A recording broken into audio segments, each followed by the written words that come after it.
just strive for that goal that we want to be remembered for embracing life. Right. In whatever shape or form that takes place for each of us, that we didn't just let life pass by. Hi, I'm Missy. Hi, I'm Elizabeth, and you should meet my friend. Today's guest is Angie Drake. Some know her as Angela. Professionally, you have used the name Angela quite a few times. Some of her know her by her work in the military community, bettering the lives of spouses and families. Others know her as the owner of Not Your Average American. Angie is a California native and graduate of Berkeley. Yay, Berkeley. Go Bears. Yay, Berkeley. Yeah.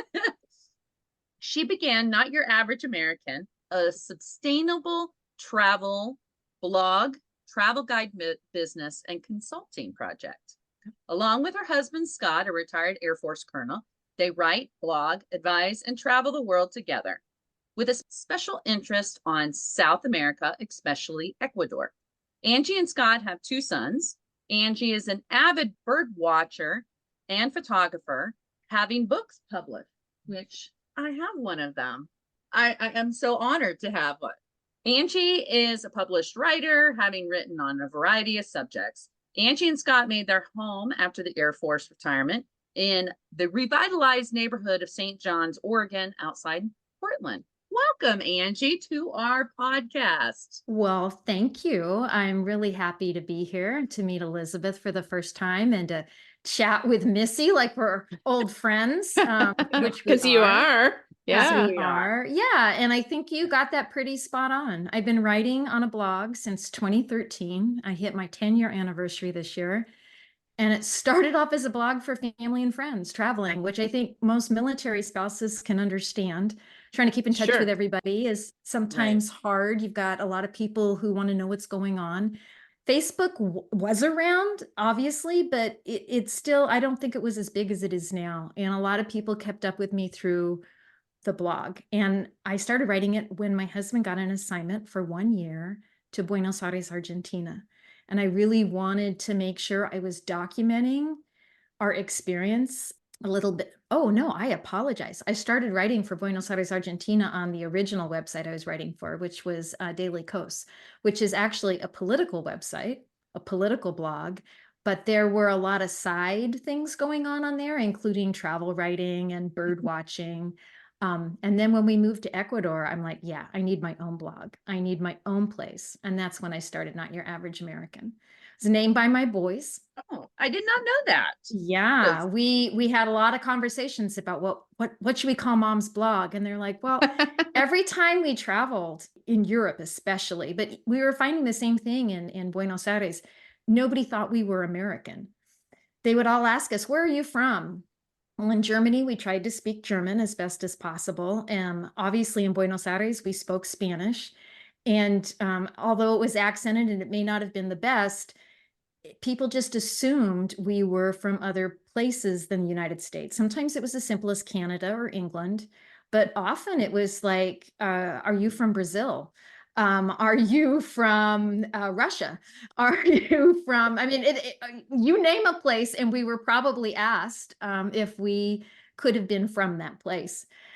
And we began to realize it wasn't just language, it was behavior. It was how we were connecting with people and interacting with people. We made a really strong attempt not to stick out as Americans, which nowadays is a lot easier because everybody wears a pair of blue jeans and a t-shirt. Sure. And everyone, American style of dress has become a worldwide style in a lot of ways and in a lot of places. So it makes it a little easier to blend in. Yeah, so that's how the blog started.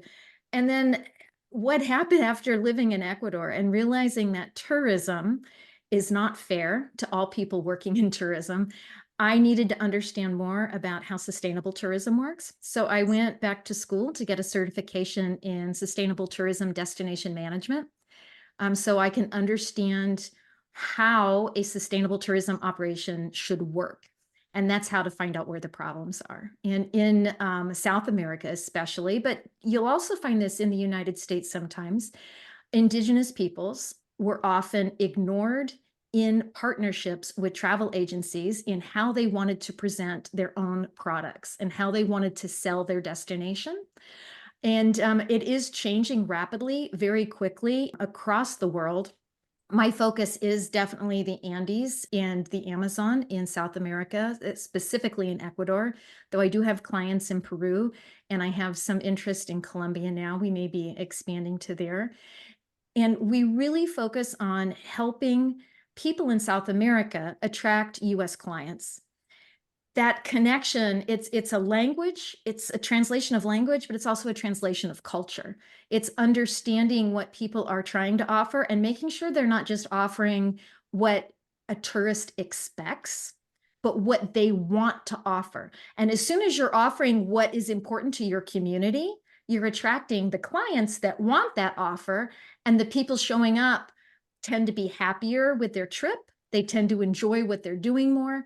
They tend to foster truer connection so that they're willing to follow up afterwards, maybe with a donation to a conservation cause or to learn a little bit more about an indigenous people in a certain place to be able to change behaviors in the future. And that's what we really focus heavily on.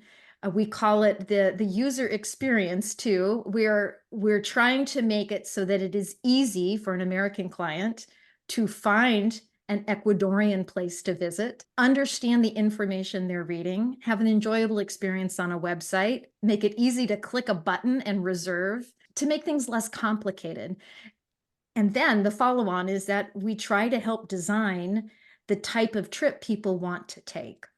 And sometimes I do that design work with the Ecuadorians and help them present a product that is well designed. And every once in a while, I'll take on an itinerary client from the United States and I'll design a tour specifically for them. Great example of that was last year in March. We went to the world's first international quiet park in Ecuador. Oh, This is wow. there's an organization called Quiet Parks International. Well worth looking into. You can just look that up in your Google or your Bing, whichever you prefer. They are trying to highlight places where you can still hear sound without man-made intervention. So no airplanes flying overhead, very little boat traffic if you're near a river. It's a really interesting concept, and they're doing it at several levels. So some will be visiting a village, and the quiet can be more at night when a generator's turned off. But this particular trip we designed about listening to sound throughout your trip. You arrived in Quito, Ecuador, and we took a longer road journey instead of flying out to the Amazon to specifically help people leave the loudness of the city and slowly move towards the Amazon and experience different types and levels of sound throughout that part of the journey. And then when we got to the Amazon, we went to a place in the Cuyabeno Wildlife Reserve to visit the Cofan. They have a traditional home there in Zabalo, and they took us out to a campsite on a river called the Zabalo River. And then they took us from the campsite 2 hours more upstream and put us in wooden canoes with one person with a paddle. And for 2 hours, we floated back downstream, not talking to each other, just listening to the sounds around us. It was a magical experience. I bet. I bet that sounds tremendous. It really was. And it's something I think everybody should experience, that opportunity to go listen while you're on that kind of a trip and just to accept what's going on around you. It's magical. There are people that are actually professional sound recorders. They record sound and they go out to this camp and they hike out about an hour or two each in different directions. They set themselves up for the day in a little tiny protected area in case it rains, and they set up their microphones and they record. And that sound you guys can find online. You can search the Quiet Parks International. I believe they have a lot of links on their website. It's one of the parts of sustainable tourism, regenerative tourism, that is often overlooked, but is extremely important to a really good trip. Oh, yeah. Yeah. Anyway, that's the kind of work I do.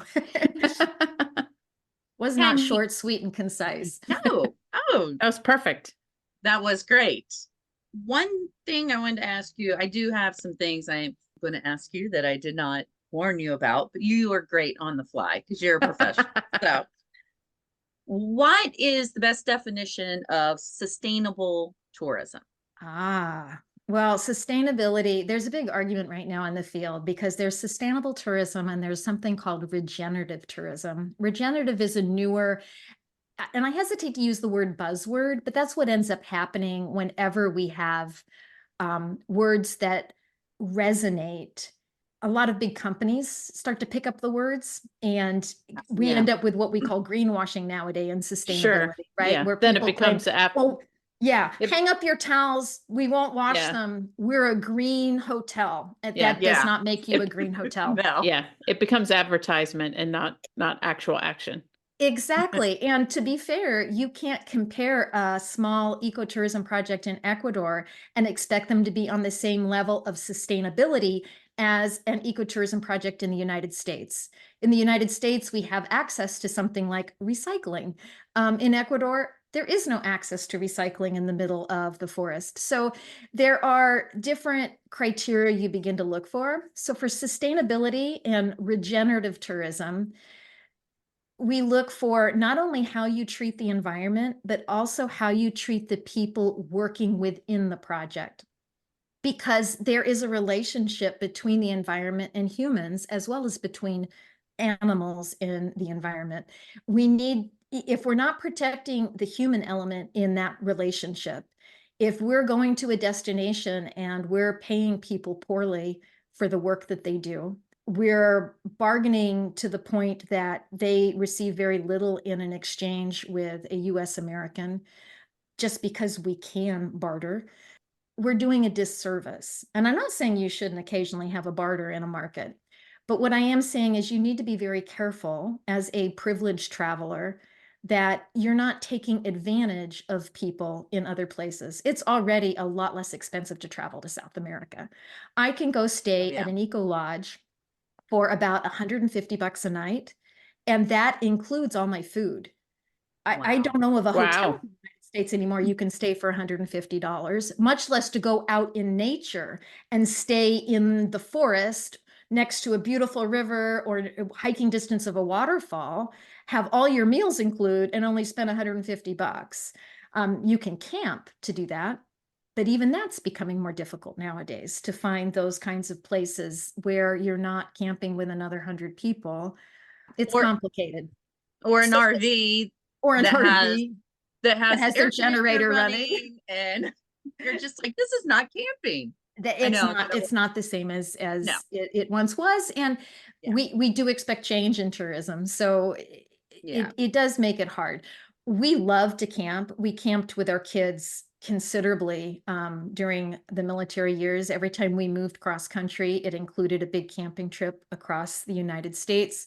And I think one of the reasons we fell in love with Ecuador is that a lot of the places we went to go visit, we had the camping experience in that we were in the outdoors and we were hiking every day. We were waking up early to watch birds. We were able to immerse ourselves in nature, but we would come back, and I almost said come home. This is how comfortable I felt in most of these places. Meals would be ready on an outdoor patio surrounded by bird feeders. So you're watching all the Aw. hummingbirds as you eat. There'd be a comfortable bed to sleep in. There was a hot shower that I didn't have to share with anybody else. And I wasn't washing dishes Yeah. after camp. Yeah. So I think we keep heading back because we can have as close to a camping experience, which I absolutely love, but with a little bit more comfort, which as a 56-year-old, I'm beginning to appreciate a little bit more. And I don't have little kids anymore. Right. Camping does seem to go along with children. The sustainability does have to do with protecting the environment and doing the best we can, but it also has to do with protecting the people who are working in tourism and honoring too the guests that show up. So there is a sustainability in that as well. But attracting the right client in the first place helps a lot. It really does. I never thought about it that way, that being sustainable included how the employees and the supporters of that area are treated. I need to file that away in my brain for how to look at things in the future. Thank you. I'm glad that spurred something, and that's all we can do as decent human beings is be open Mhm. to learning and hearing new ideas and saying, "Huh, how does that change what I do?" Yeah. As a segue question, what can we keep in mind when we're traveling? If, even if it's just here in the United States or Europe or someplace else, what can we keep in mind as travelers and tourists? I think I'd feel free to ask questions. Just don't expect that every place is going to be at the exact same level. You can find sustainable destinations that are going to cost you an arm and a leg because they are higher end sustainability. But there's also a lot of really small places, lots of little mom and pop places that are doing their best at sustainability. I tend to try to look for smaller places. We recently went camping here well, not in Southern Oregon. I'm still new to Oregon, so I get everything mixed up still. We've been here 4 years. COVID slowed us down a tad Right. in getting to know our new state, our adopted home. But we found a bike hostel that is run by a couple who run a free bike hostel. I think it's a free bike hostel because as soon as they charge, they are officially a hotel. And then that requires them to have to follow a whole bunch of guidance by the state, but they're officially a church. And so their ministry is through their hostel, and people leave donations when they stay. Oh, wow. Trying Oh, to find those kinds of unique places means asking questions and that was a lot of website search and looking for camping places, and they allowed camping along their river, and so we actually camped in their backyard along a river, but we used the indoors to cook all of our meals, and we could take showers in their shower facilities, and we got to meet bikers who are biking across the United States. It happens to be on the route that people cross the United States. So it provided us with an opportunity for local connection, for sort of more broader connection, because we met other people that live in different parts of the United States. While we were there were no international travelers, but they do get international bikers along there as well.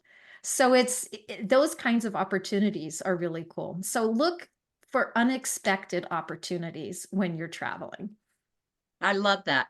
I was going to say, you were probably the first person that I met that you introduced me to Airbnbs. Now, I know we all have stayed at Airbnbs and Cool. it's I got not a a big new deal. place for you now. Well, I know you always introduce No. these new things. And I remember thinking, Angie, you're staying in someone else's house? Like, Yeah. and now Yeah. we And do it look at all it the time. now. I It's know. actually, there's pluses and minuses to Right. Airbnb. Sure. There's a new Yeah. company out of Germany called Social B&B. And Okay. they are working with organizations to provide the Airbnb experience, but with sustainable tourism in mind. So Hmm. they actually go through an interview process. They have a lot of places overseas. They started in Europe, so they have a really strong showing in Europe. For any of your listeners stationed in Europe, I think it would really be well worth just taking a check and see. And funny enough, the way it works with Social B&B is you only pay Social B&B, I want to say about a $15 fee. It might have been a small percentage of your total stay, and that's what goes to Social B&B. And then you pay the person you're visiting directly, whether they set that up that they send you a bill or whether you pay in cash when you get there. A lot of that depends on the business you're visiting. But they have a pretty good showing right now in Ecuador.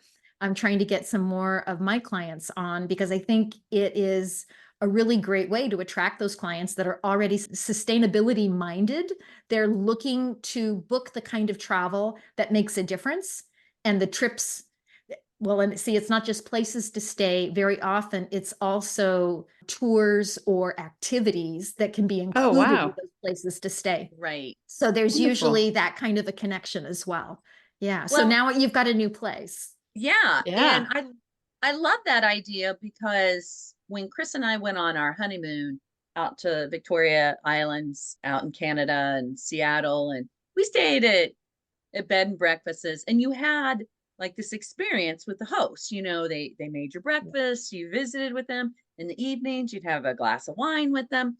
And Airbnb has really become this like, you don't even have to greet them at the door anymore. They just have the Right. code. So it's really taken away that human experience. And I love the Mhm. thought of, I'm traveling to this place. I can also have an experience with my host as far as sharing and Yeah. in this place that I've never been. I love that thought. It's that Yep. sense of connection. Right. Yeah.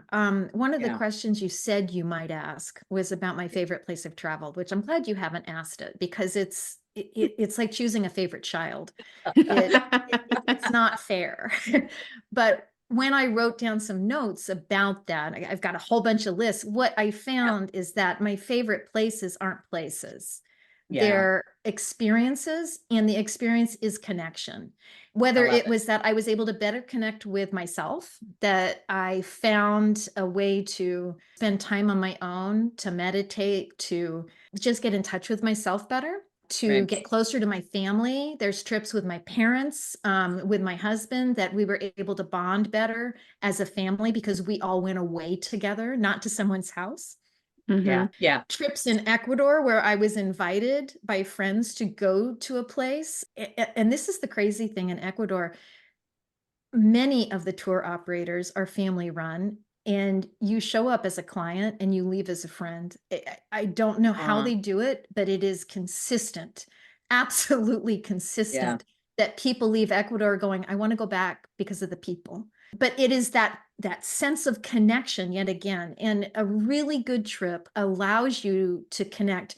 And in the transformational design world, that's the other area that I've studied, transformational travel design. A really great trip allows you that opportunity to connect on three levels: with yourself, with the others around you, and also with something bigger than yourself. Be that God for those of us that believe in God, or be it something a little more, well, I don't even know what word to use. For me, it's going in the outdoors. Right. There is something always when I'm in a beautiful forest, when I'm near the ocean and I'm hearing the waves, when I'm hiking in a desert, where you think of a lot of aridness, and I always find connection somehow with something larger than myself, something that's just more important and will exist long after I'm gone. And Yeah. I find that calming somehow. My friend Helen always told me that humans need either the ocean or the mountains. And I Yeah. think since all of us live like on the coast or in the mountains, Yeah. we all can agree to that. And I do love that. I've asked my kids, all of our kids have traveled a lot. And Yeah. I've asked my kids, what was your favorite memory? Or somebody will say to them, where was your favorite place to live? And it goes back to, it's not where we were or what we were seeing. I remember we were in Spain and we were staying in Sevilla and we went down to see the Alhambra.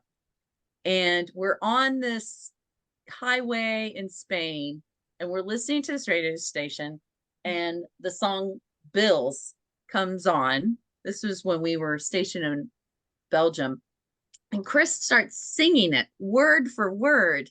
And the boys were just like amazed that their dad knew this hit song word for word. But he was like, they play it every morning. Time I leave the house, time I get to work, they've played it at least once. And then on the return trip home.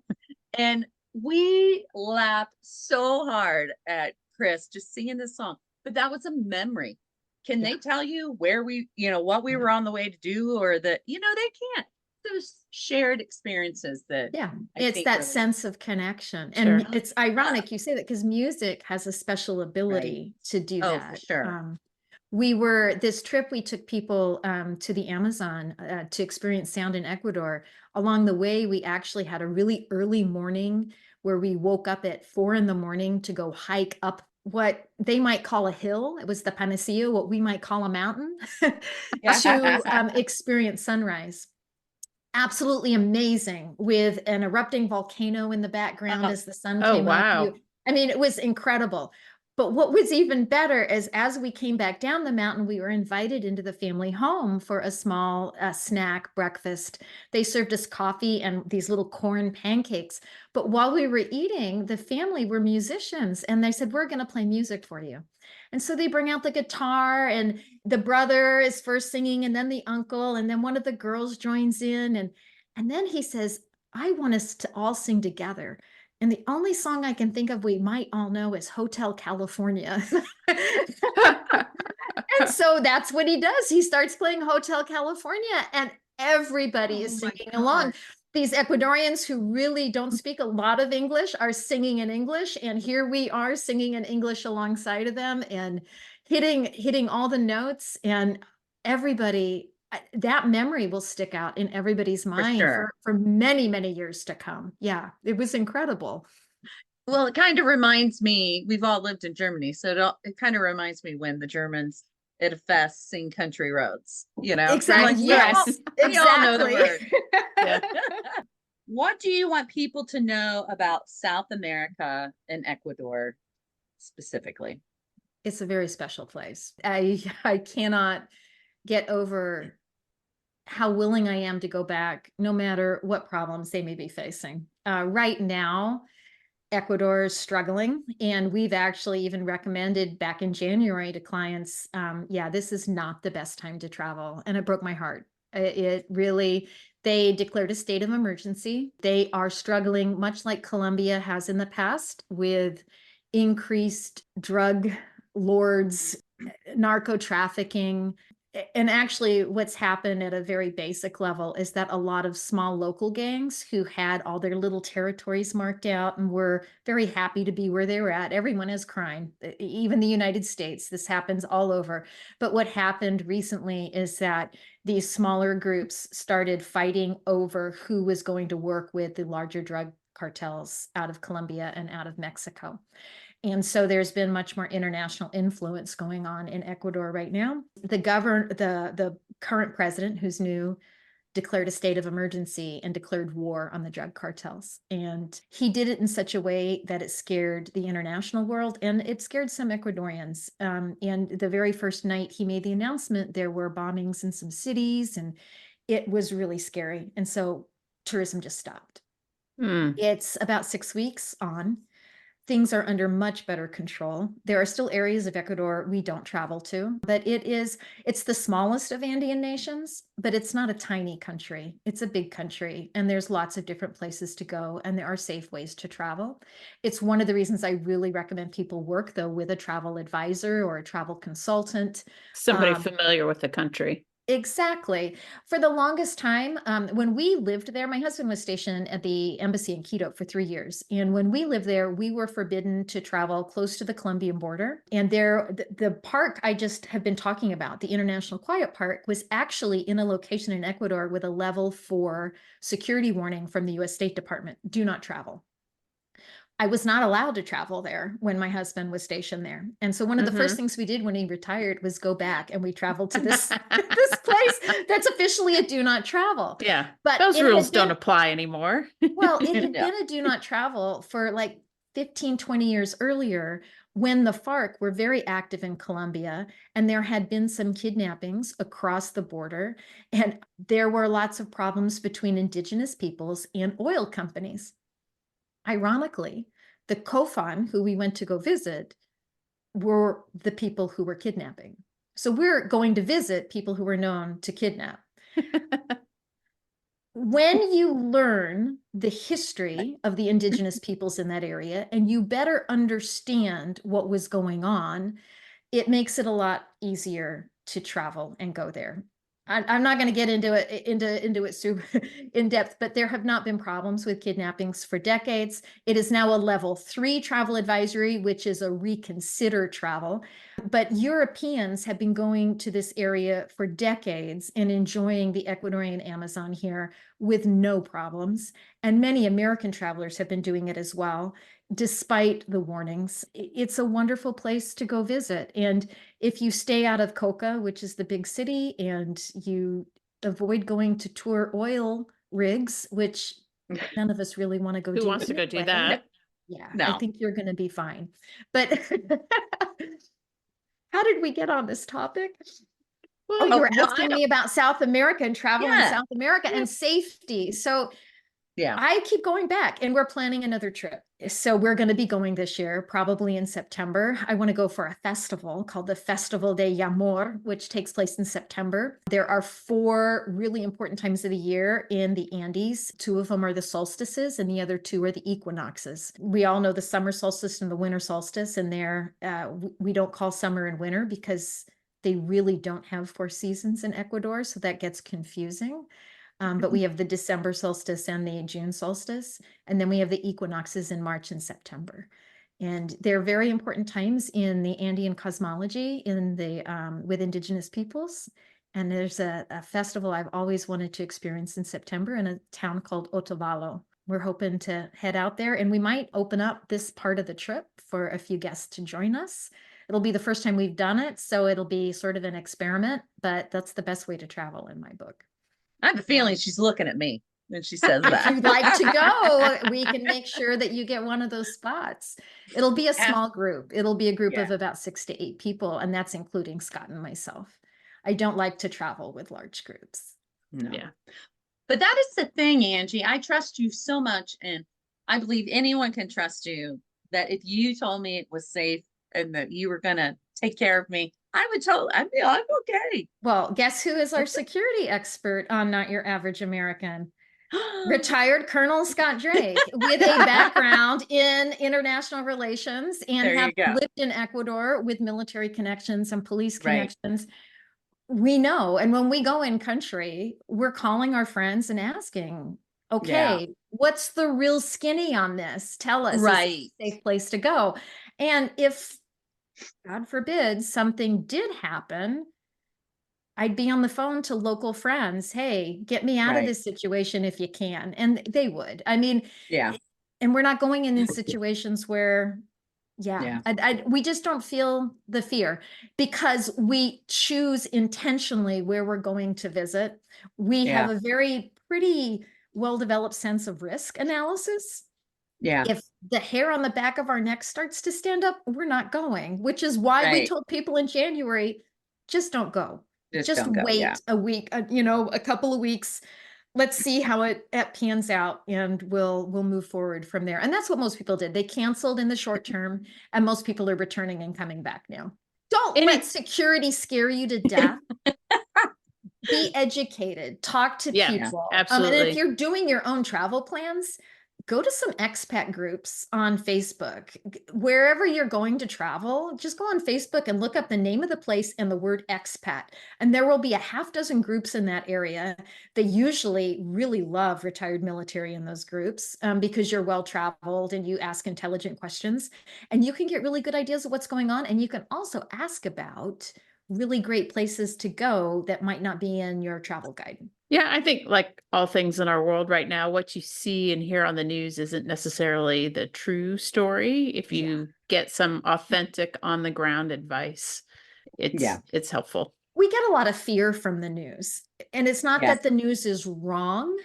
It's that we get very curated stories that very often are intentionally fearful.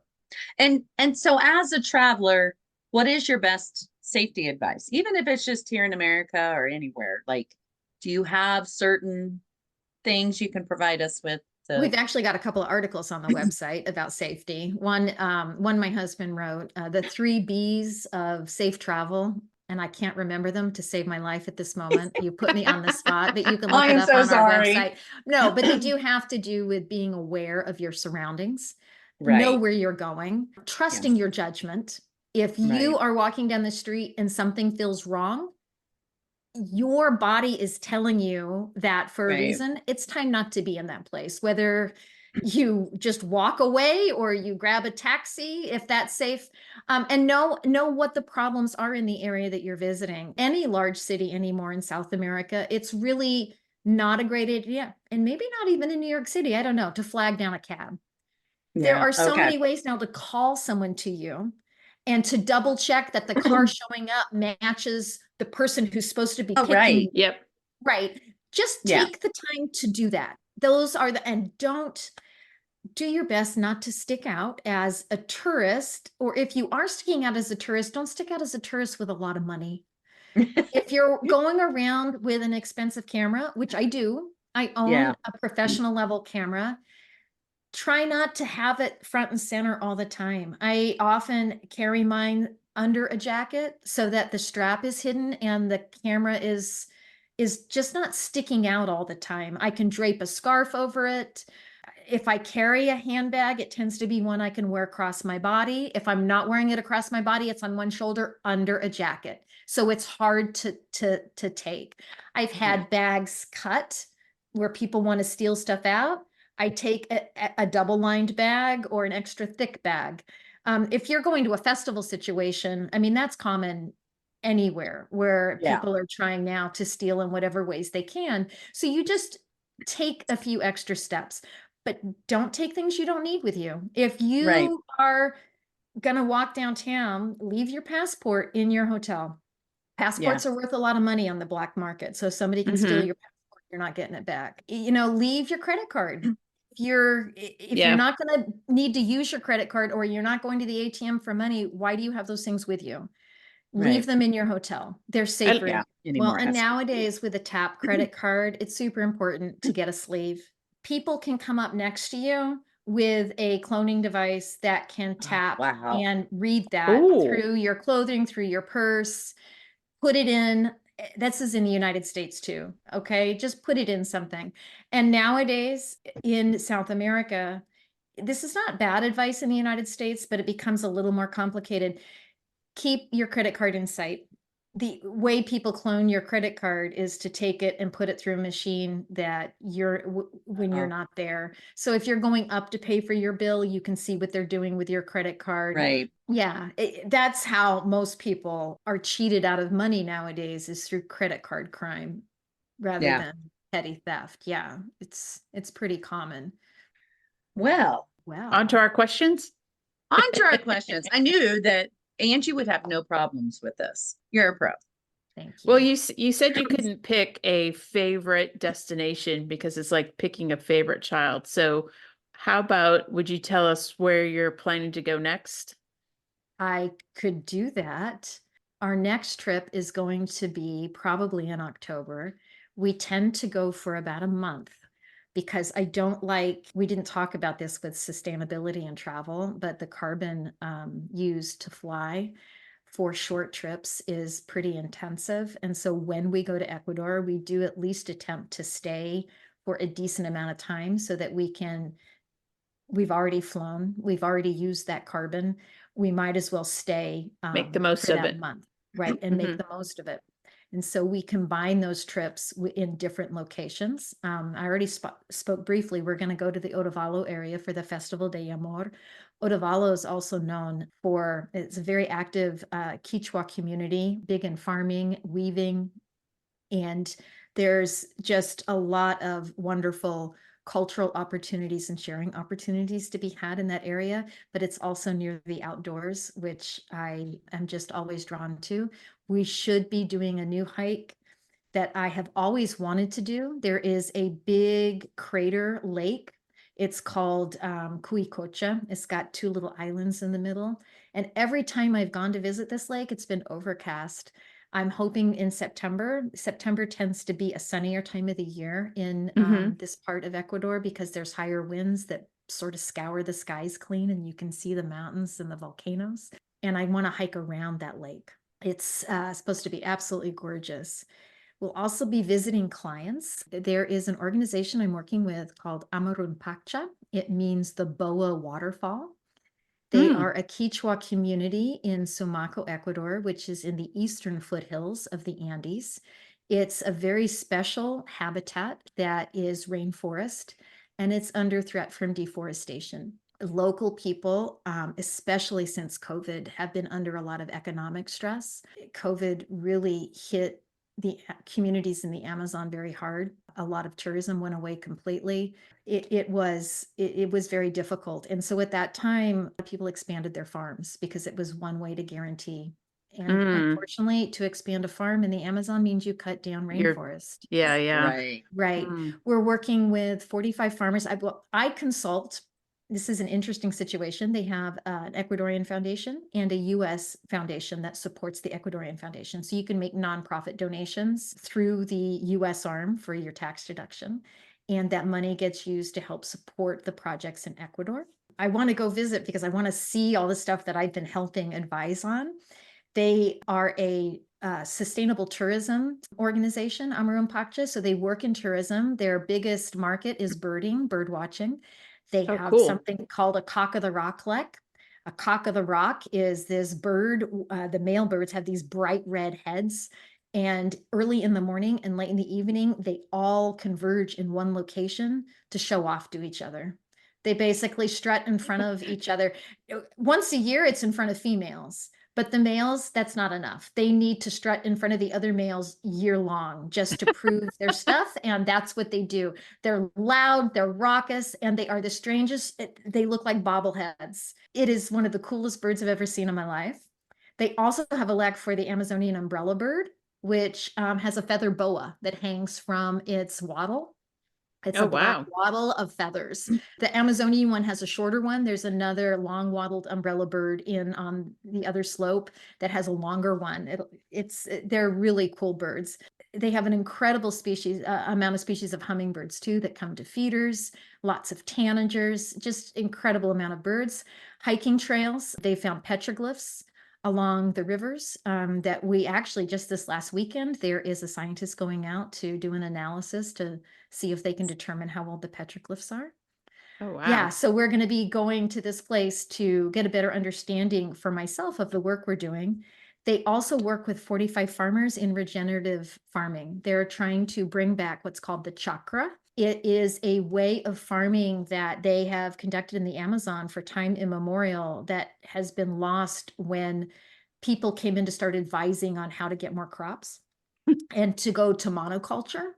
It's Mm-hmm. a form of Yeah. polyculture, we call it. And so it's going back to being able to grow food for your own family while you're also growing food that you can take to market. And the program we're working with is working on that in two different ways: an immediate product that they can start using within the next year or two, and then a longer term product, which is usually coffee or cacao, which grows very well in this area in shade grown conditions. So it protects the birds. And so we're looking at developing markets for their coffee and their cacao as well. There is a chocolate company in Ecuador that's supposed to be coming out this year to look at doing a specialized chocolate bar just for this region. They sell specialized Mm. chocolate. It's really cool. They often take a wild strain of cacao, they breed it with a commercialized strain of cacao to create a new type of cacao that then has a special chocolate bar. Because wild chocolate, you can't harvest enough to create, but you can put those genes into a product that you're still getting partially the wild product. And in case you didn't know, chocolate was originally used in Ecuador. It's the oldest source Of chocolate. of chocolate. Yes. Yeah, Wow. that's another cool place to go to. It's called Palanda. In a non-gruesome way, what would you like to be known for? What would you like on your epitaph someday? To be a good person. Oh. I saw that question and I'm like, what in the world do you say to that? I really just want to be known for being a good person, for doing the best that I could do. In today's world, it is very common to look back for generations and to second guess how people behaved based on Mm-hmm. modern behaviors Sensibilities. or modern sensibilities. And I do understand the desire to do that, and I do sometimes believe it is rightly done. I'm very happy to see there's a movement in the United States to rename birds and to take away the names of some of the people who discovered these birds and to start to describe these birds by their colors, their behaviors, instead of using the names of men predominantly who went into a place and said, I discovered this bird when it was already known by, the people who had lived there. I Right. understand that impulse, but I Right. also know that we can look back and say, well, Angie traveled to a lot of places and she intentionally bought trips that used carbon and she shouldn't have traveled internationally because it was irresponsible. And that might be said about me in the future. We can only do the best we can do with where we're at. And I can tell you why I continue to travel internationally. If I don't go to Ecuador, if other people don't go to Ecuador to experience these beautiful places, then tourism fails because tourism needs an international market to survive in Ecuador. It has a national market, but it's not enough. You need to have international visitors. If international visitors don't show up, they cut down rainforest because then they have to do something else. So traveling is a way of helping to make the earth a better place. We do need to take into account that travel is also damaging to the Sure. earth. We need to do our best to counteract those things. I think that is best done at a corporate level. I think corporations have done a disservice to many, many people by blaming us when things don't work right. We're told we need to recycle our single-use plastic water bottles. Why do we have single-use plastic water bottles in the first place? Because a company decided that was the best way for us to buy water. So corporations need to start taking greater responsibility for their role in this and to quit pushing it off on individual consumers. Anyway, I want to be known as a good person and that my choices, I did the best that I could with the situation I was handed, and I didn't intentionally try to harm people or to harm the environment. So, Angie, what's something that you're not good at? And this isn't like an interview question, like tell us your No. worst capability, No, I am. I'm going to tell Dancing. you, I'm impatient and I'm not very good at convincing people to do things.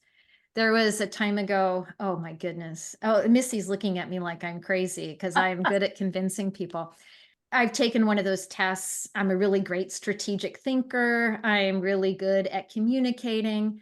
I am not a wooer. I don't woo people very well. I come in and I'm very straightforward. I'm very, sometimes people are like, oh my goodness, because I'll lay down, here it is, A, B, C.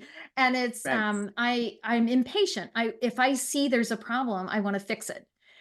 And I've learned over time that what I see as a straightforward path for a client may not be a straightforward path for that client. And I've learned to sort of to develop a process now where people have that opportunity to talk more, to elicit what it is they need so that they're actually asking for the solution when I'm able to give them that. Because if people are not asking for the solution, they're not ready to put it in place. So my impatience to go, okay, I see what's wrong, let's go for it, has slowly, I still have moments like that, I will admit, but I have learned over time that everyone needs to have the space to be ready to be there. And unfortunately, I learned this the hard way through a lot of volunteering with different boards, through my military volunteering over the years. And I can remember many a board meeting where I walked out practically in tears because people just didn't want to listen to me. And Missy understands this completely, that we would go to a place and we would see what changes need to be made. And we felt an urgency because you'd only be there for a couple of years. And so let me fix this problem while I'm here. And the people there are not ready to fix anything because they don't see a problem. It's been very hard to be that person. And if you really want change to happen, you have to have people willing to work with you to make that change, and they have to be ready for it. So sometimes the smarter thing is to keep your mouth shut, to ask lots of questions, and to help people be ready to be in that place to make change. I get Yeah. that We're still- totally. Yeah. So We're all impatience. learning. Yeah. We are. We are. Okay, Elizabeth. All What else right. we got? So to wrap things up, Angie, you've talked about a couple organizations that you support as just part of your business and your consultancy. So what is a cause or an organization that you would like to highlight for our rapidly growing listener base? Well, I am going to ask, it's the current client I'm working with in the Amazon rainforest in Sumaco, Ecuador. They're called Amarum Pakcha. We actually have a campaign. There is a newer style website for nonprofits in the US. If anyone's ever interested in learning more about it, please give me a call. They're called Give Butter. It's like doing a GoFundMe Oh, campaign, yeah. but it's a I've Give come Butter across it before. campaign. And they provide nonprofits, 501c3s, the ability to send newsletters and conduct fundraising via their platform for free. And so we're using that platform. So it's givebutter.com/Amarun Pakcha. And Amarun is AMARUN dash Pakcha, PAKCHA. And Awesome. it's for the general fundraising campaign. The money gets used for land conservation, for different projects we're doing with the farmers in the area to teach them more about regenerative agriculture. I mean, there's just so many things going on right now. It's incredible. So we have both really small impacts, like with a wheelchair, it only helps one family. And then we have larger impacts where we're trying to buy at a large scale different parcels of land to protect the forest for the long term, or a project like the regenerative agriculture where we've invited in an agronomist who's coming in to teach about organic methods of growing cacao and coffee, very practical things that the community can take part in. Very cool. Would very much appreciate any donation of any size that people wanting to make. Absolutely. And Angie, people can follow you on notyouraverage.american.com. They can, yeah, the website, Right. notyouraverage.american.com. We're on Facebook. We're on Instagram of the same name. You look us up on those places, you'll find us. Yes. You'll also find probably my personal accounts, which are public on Instagram. I share a lot of stuff publicly on Facebook and LinkedIn. Yeah, And last but not least, because Missy knows I have to ask these in order. of course. It's a debate.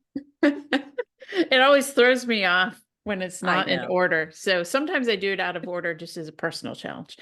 But Orderly.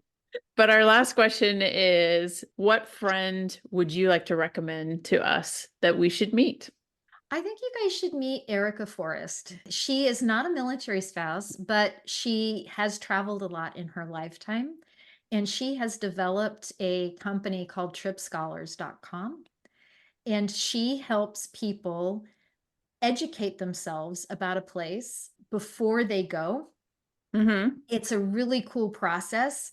It comes out of a homeschooling background, but it's not just for homeschoolers. It's for anyone who's going to travel to a new location and they want to integrate learning about that place in their process of traveling. So she's a form of a travel consultant. She can also help you if you're trying to plan a trip, how to best approach it, how to find the resources you need for a certain area.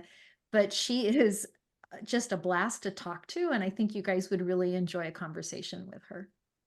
Oh, great. I always like talking about travel. I think most people do.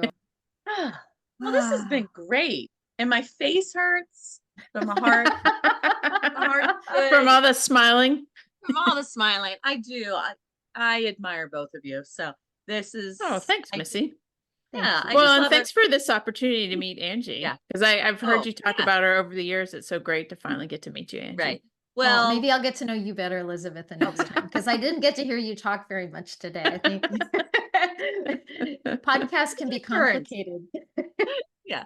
Well, we take turns. It's like I don't know. It just naturally like it's her guest, my guest, but we That try to makes divide perfect it. sense. It does. No, Yeah. you guys are doing a great job, and I think Well. it's a wonderful idea, and to have these conversations. Yeah.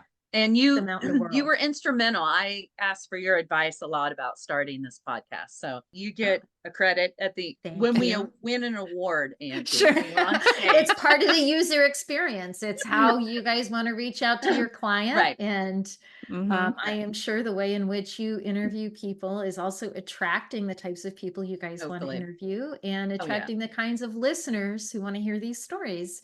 Yep. You're developing a brand that is important. It has its place. And I think that that's the best thing in the world you can be doing right now, is you're building community. Well, Okay. thank you both. And Angie, I'm sure I'll talk to you on the phone soon. Well, we So, better. love you much. Okay. Love you. Okay. Bye-bye. Goodbye. Thank Bye. you for Great the night. opportunity. Oh, You're thank welcome. you.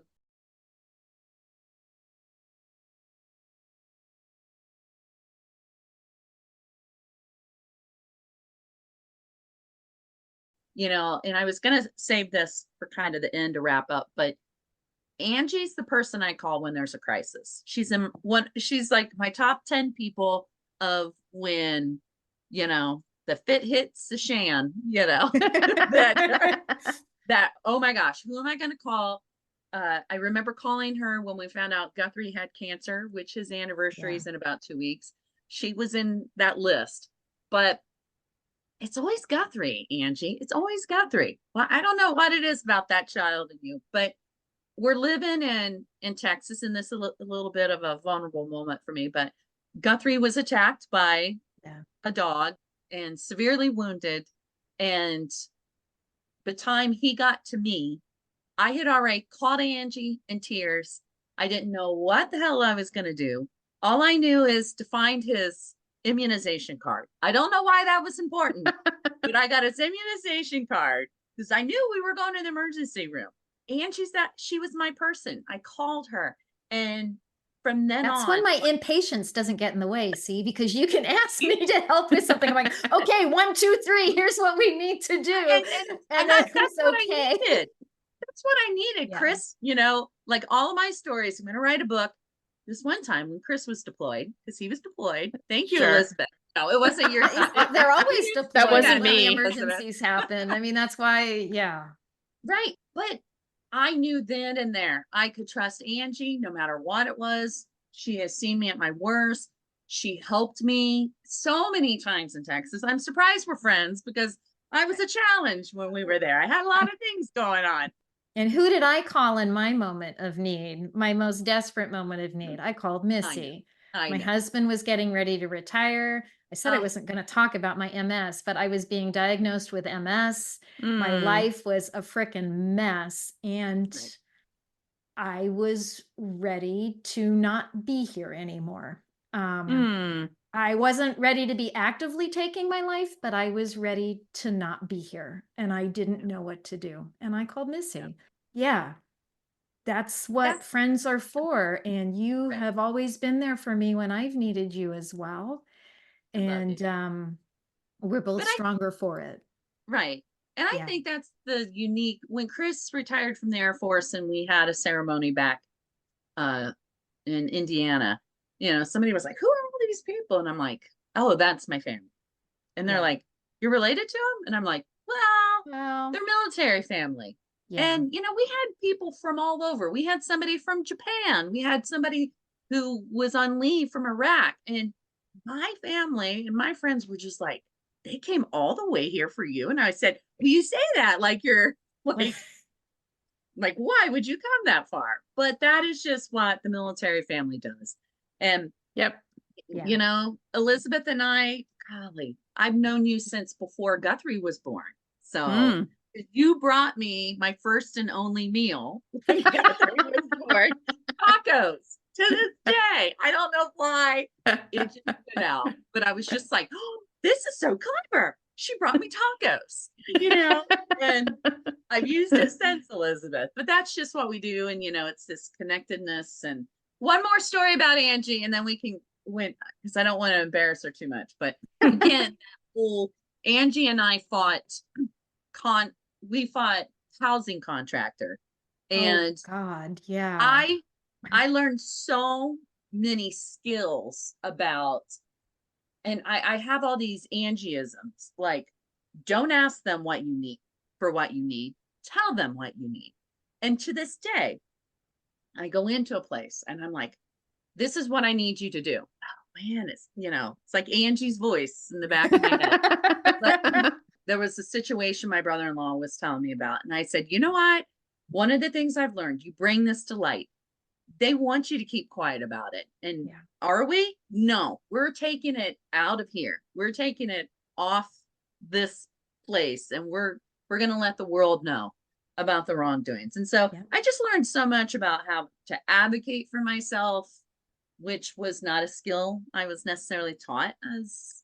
I don't think most women are taught that as a skill, honestly. I was going to say, Yeah. Most girls in high school don't get that lesson. No. Right. No, Just sit down and we're shut taught up. to advocate for other people all the time, Right. right? To take Mhm. care Yeah. of others, but not necessarily Yeah. to take care of ourselves. I didn't Yeah, learn lots that of lesson, skill. honestly, until after I had children, Right. because I Yeah. had to learn to advocate for my children, which is an extension of myself when they're little. And so it Yeah. sort of began to teach me, okay, I need better housing, not for me. I need it for my kids. Right. And then over Yeah. time, it became, I need to learn how to advocate better for myself too. And Yeah. that's the medical world, and Yep. getting diagnosed Mhm. with a disease and going through that process of getting doctors to damn well listen to you when you Sure. know something is wrong. Yeah, I learned a lot Yeah. over the years on being Yeah. a better advocate. And I'm glad that you were able to learn some of that along my side, right? I've learned a lot from the two of you, really. No, I'm serious. I was never a good student. I was never, I think I have street smarts. I've always been outgoing. I think I am people intelligent, but you two are some of the most smartest women I know. I, Aw, I And think nice we of make you a to say good so. team. Yeah, I I think mean we it. make a good team. We Yeah, do. we We do. do. Yep. And We so do. I had a friend, my friend Lapita one time was like, you become who you're with. And so she said that to me early on in my Air Force career. We were at Mountain Home. She was a lieutenant colonel's wife, and I thought, whoo, oh, I can't be with her. I can't hang out with her. But she was so gracious, and another person that taught me so much. And so she was like, make sure, surround yourself with smart people, good people. That's what I've done all my life. So welcome to my I'm Missy's very Secret happy to be a part of Society. your circle, Missy, always.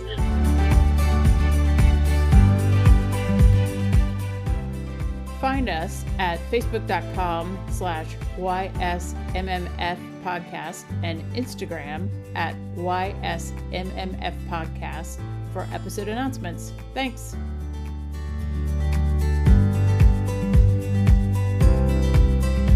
That's part of the fun for me, though, is the challenge of Yeah, the planning the travel. for sure. I think that's for most people. There's actually some studies that have been done that show that people get more enjoyment out of planning the trip very often than they do from the trip itself, which is really a little bit sad when you think about it. I think that comes down to them not always knowing how to plan the perfect trip.